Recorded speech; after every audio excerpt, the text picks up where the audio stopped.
4 ওভারেই লিটনের ঝড়ো ব্যাটিংয়ে বাংলাদেশ তুলে ফেলল অর্ধশতক। বাউন্ডারির বন্যায় রঙিন হয়ে উঠল সিলেট আন্তর্জাতিক ক্রিকেট স্টেডিয়াম। মনে হচ্ছিল আরেকটি দারুণ জয়ের গল্প লিখবে টাইগাররা, কিন্তু হঠাৎ করেই আলো স্বল্পতা আর বৃষ্টির অভিশাপে শেষ ম্যাচটা পরিণত হলো হতাশায়। সিরিজের শিরোপা আগেই নিশ্চিত হলেও এই ম্যাচেই ছিল আসল প্রস্তুতির পরীক্ষা। তাহলে কি এশিয়া কাপে সেই ফর্ম ধরে রাখতে পারবে বাংলাদেশ?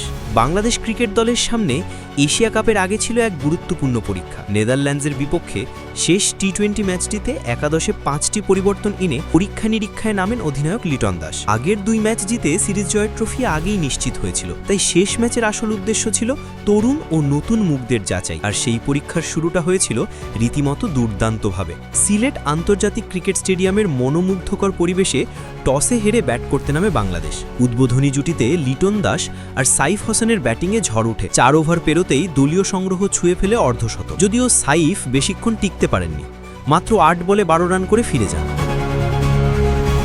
কিন্তু অন্য প্রান্তে ছিলেন লিটন তার আসল রূপে। মাত্র 27 বলে অর্ধশতক পূর্ণ করেন তিনি। কেরিয়ারের 14তম হাফ সেঞ্চুরি করে এদিন বাংলাদেশের হয়ে সর্বাধিক টি-20 50-র মালিকও হয়ে যান লিটন। ছাপিয়ে যান দেশ সেরা অলরাউন্ডার সাকিব আল হাসানকেও। তার ব্যাট থেকে আসা স্ট্রোক প্লে ছিল চোখ জুড়ানো, আর প্রতিটি বাউন্ডারি যেন নতুন করে আশা জাগাচ্ছিল এশিয়া কাপের লড়াইয়ের আগে। তবে লিটনের ঝড় থামার পর অন্য ব্যাটারদের রান তুলতে কিছুটা কষ্ট হচ্ছিল।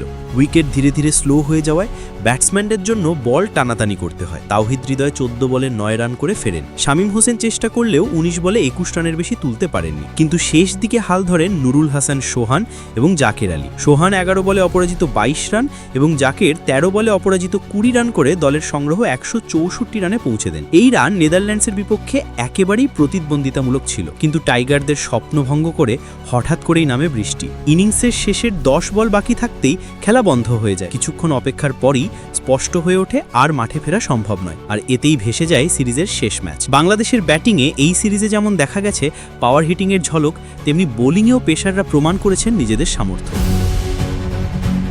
মুস্তাফিজ, তাসকিন, তানজিম সাকিব এই ত্রয়ী নেদারল্যান্ডস ব্যাটারদের একেবারেই দাঁড়াতে দেননি। স্পিনাররাও ছিলেন ধারাবাহিক। তবে প্রশ্ন থেকে যায়, নেদারল্যান্ডসদের মতো তুলনামূলক দুর্বল দলের বিপক্ষে খেলে এশিয়া কাপে ভারতের মতো শক্তিশালী প্রতিপক্ষ কিংবা শ্রীলঙ্কা ও পাকিস্তানের বিপক্ষে প্রস্তুতিটা কতটা কাজে আসবে? যদিও টানা 3 সিরিজ জয়ের আত্মবিশ্বাস নিয়ে মাঠে নামবে টাইগাররা, সেটাই হতে পারে সবচেয়ে বড় পুঁজি। এখন দেখার বিষয়, এশিয়া কাপে নিজেদের সাম্প্রতিক ধারাবাহিকতা ধরে রেখে কি বাংলাদেশ পারবে নতুন এক ইতিহাস লিখতে?